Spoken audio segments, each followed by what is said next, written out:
Halo semuanya, Sawadee-krap. Selamat datang di segmen analisa dan langsung aja kita akan update berita terbaru mengenai kasus dari Tank Monida.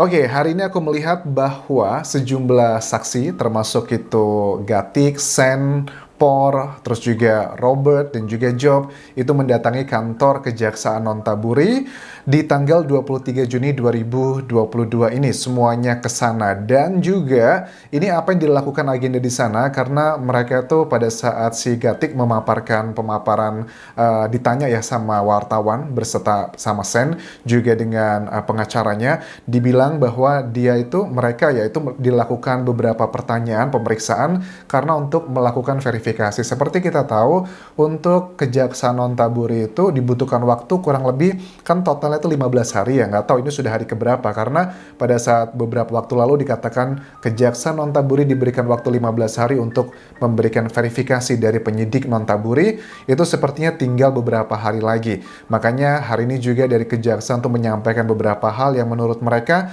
ada beberapa kejanggalan dari kasus Tank Monida yang harus diakui. Ada beberapa data yang itu tidak match antara alat bukti dengan keterangan saksi ataupun juga dengan data-data pendukung. Pokoknya intinya adalah memang ada sekitar 20-an hal yang harus diverifikasi oleh penyidik Nontaburi dan ada sebagian yang sudah diklarifikasi tapi masih banyak yang belum ada keterangan kepastiannya.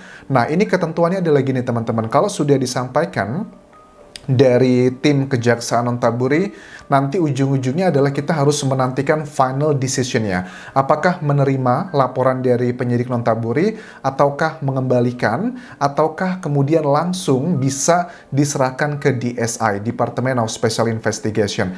Kalau aku tangkap ya, seandainya jika ini memang langsung diserahkan ke DSI, sepertinya aromanya juga akan mengarah ke situ, itu menunjukkan sebagai kayak tamparan keras untuk kepolisian Thailand yang dinilainya untuk Nontaburi ya, yang penyidik di sana dinilainya tidak becus gitu menangani kasus ini karena ada banyak sekali kejanggalan. Tapi masih belum ada final decision, itu adalah keterangan apa yang dilakukan hari ini. Kenapa Sen dan juga Gatik itu dipanggil untuk dilakukan hearing di situ, ada proses hal-hal yang harus diklarifikasi. Apalagi kan juga Gatik sudah mengakui bahwa di 48 jam setelah kejadian itu adalah titik krusialnya dia, di mana dia mengakui bahwa dia beserta 4 orang lainnya diarahkan oleh seorang pengacara yang berinisial M yang memang sudah menjadi tersangka dari penyidik Nontaburi yang membantu mengarahkan mereka untuk berkata-kata hal-hal yang tidak sesuai dengan kejadian. Dan menurut Gatik, saya nggak bermaksud untuk bohong, tapi karena saya nggak ngerti hukum, makanya saya ngikut aja. Tapi kalau masyarakat di Thailand tidak begitu percaya apa yang dikatakan Gatik karena bisa aja ini adalah alibi dia begitu untuk menghindari hukuman yang maksimal. Nah, kemudian juga samping mengenai verifikasi itu, ada keterangan dari Job. Job ini adalah seseorang yang dibilang sama kalian, Anjas kok jarang banget ngebahas Job? Karena nggak ada beritanya teman-teman di media Thailand. Dan hari ini baru ada beritanya bahwa si Job ini kemarin sempat meminta izin. Sebenarnya dia harusnya diperiksa tuh tanggal 22 ya. Tanggal 21 atau 22 kemarin harusnya diperiksa. Karena dia minta izin, istrinya tuh sedang dirawat di rumah sakit karena overdosis lah. Ada obat-obatan tertentu yang tidak boleh dikonsumsi. Alasannya karena istrinya sedang menderita sebuah stres yang luar biasa. Apakah stres ini akibat kasus dari Tank Monida? Ya, menurut aku agak munafik kalau kita bilang nggak stres. Ya, pasti stres lah. Menjadi perhatian di Thailand sebegitu banyaknya, setiap hari dibahas. Nggak hanya di Thailand sih. Teman-teman yang di Indonesia, terus juga Malaysia, Singapura, Filipina, dan negara lain pun juga selalu mengawal kasus Tank Monida. Dan Job meminta izin ini dengan sangat berat hati. Dia nggak bisa hadir kemarin untuk memenuhi panggilan Kejaksaan Nontaburi lagi. Tapi hari ini dia sudah hadir bersama Robert ya, itu juga sudah melakukan beberapa hal. Tapi kalau untuk bersama Por dan juga Robert, aku sudah melihat kedua orang tersebut muncul di media massa di Thailand. Nah, kemudian kita beralih sekarang ke Mr. Genius. Ini adalah Mr. Genius pada saat tanggal 21 Juni kemarin, itu memaparkan pemaparannya secara langsung, karena memang tiap hari ya beliau selalu bersuara di Canon, YouTube-nya itu kalau nggak salah Conan gitu ya. Itu ada satu hal yang menarik yang aku bahas. Yang pertama yang dia omongkan gini bahwa speedboat itu punya ruangan rahasia dan kejaksaan sudah mengecek.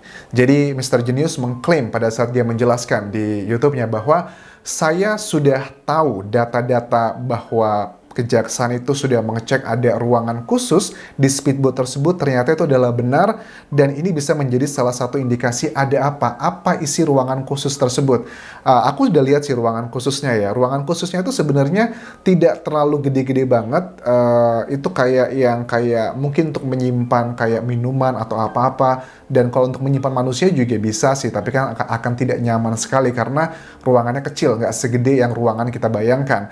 Tapi yang menjadi pertanyaan, ruangan khusus itu apakah menyimpan beberapa alat bukti yang awalnya itu adalah dilakukan untuk melukai Teng Monida? Dugaan Mr. Genius adalah seperti itu. Kenapa bilang kok melukai Anjas? Karena Mr. Genius juga mengatakan bahwa di pegangan tangan speedboat sebelah kanan itu ditemukan ada bercak darah. Ya, itu darah siapa? Darahnya Teng Monida. Makanya agak sedikit aneh kalau dibilang tidak ada kekerasan di situ dan langsung terjatuh. Kalau memang langsung terjatuh, kenapa ada darah tersebut? Harusnya kan nggak ada darah lagi, karena kan Teng Mo kalau alibi dari penyidik Nontaburi, ya terjatuh begitu aja, nggak ada kekerasan sebelumnya. Itu adalah hal yang sangat janggal.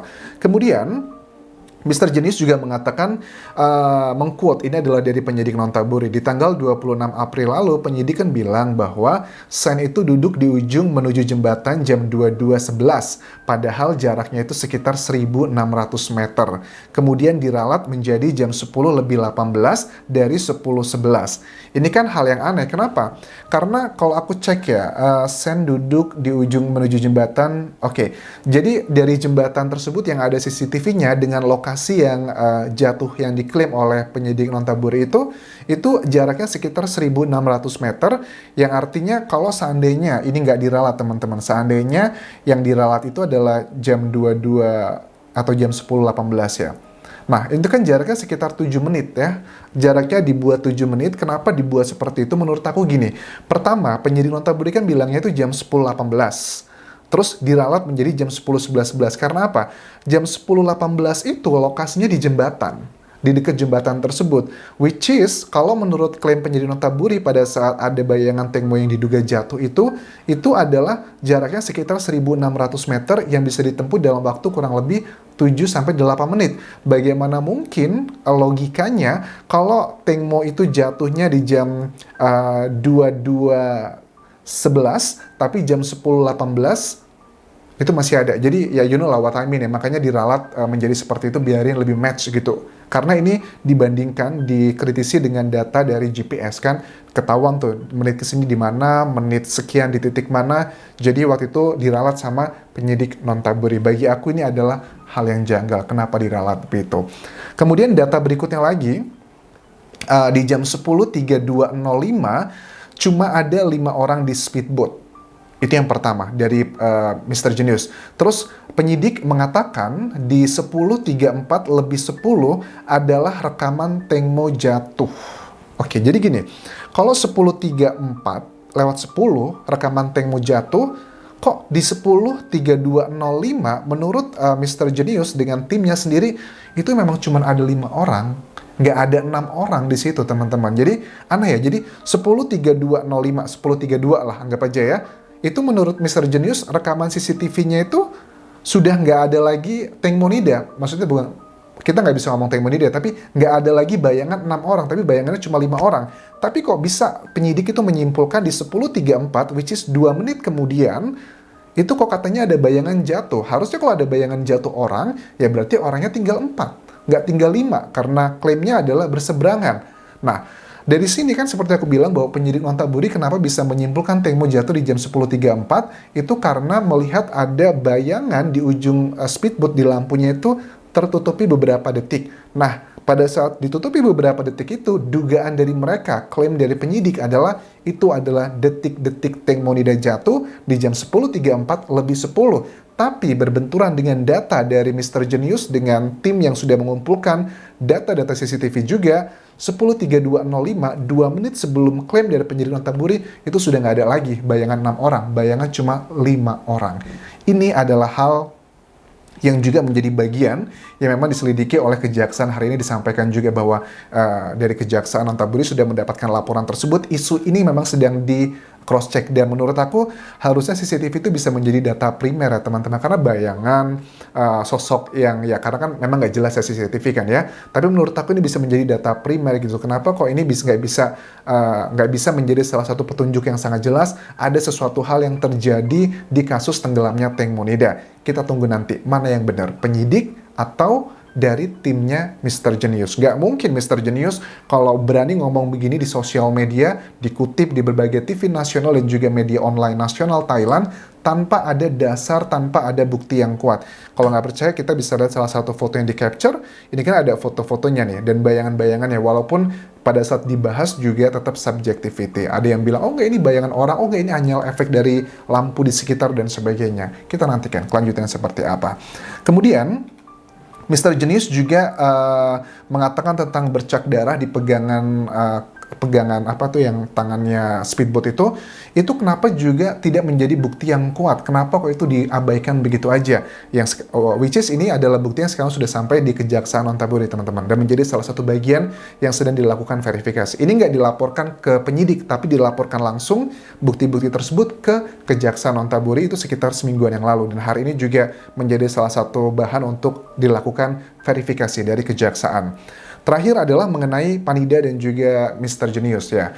Mr. Genius kan di video sebelumnya udah bilang mengungkapkan bukti-bukti bahwa Ibu Panida itu bukanlah ibu kandung Tank Monida. Dia sudah mengirimkan timnya ke provinsi Ubon Ratchathani, itu salah satu provinsi yang cukup terpencil di Thailand. Itu sudah aku bahas di video sebelumnya, dan sekali lagi dia mengatakan bahwa saya nggak takut dengan Panida, Gatik, atau siapapun itu, karena saya melakukan ini bukan sekedar untuk Tank Monida, tapi demi keadilan, karena ini yang sedang dia perjuangkan. Gila men, makin panas aja nih perjuangan Mr. Genius dan juga sebagian orang yang terus mengawal dia. Masyarakat Thailand juga aku melihat kecenderungannya lebih banyak yang pro dengan Mr. Genius dibandingkan dengan Ibu Panida beserta Kunte, karena Panida dan Kunte sudah menjadi satu tim teman-teman. Itu adalah berita terupdate mengenai kasus Tank Monida hari ini. Terima kasih sudah menonton, sampai ketemu lagi di video berikutnya. Jangan lupa follow Instagram dan juga Facebook pageku, karena ada banyak berita Tankmo yang aku upload di Instastory kedua akun tersebut, dan juga subscribe channel YouTube ini. Kamu kerap semuanya. Bye-bye.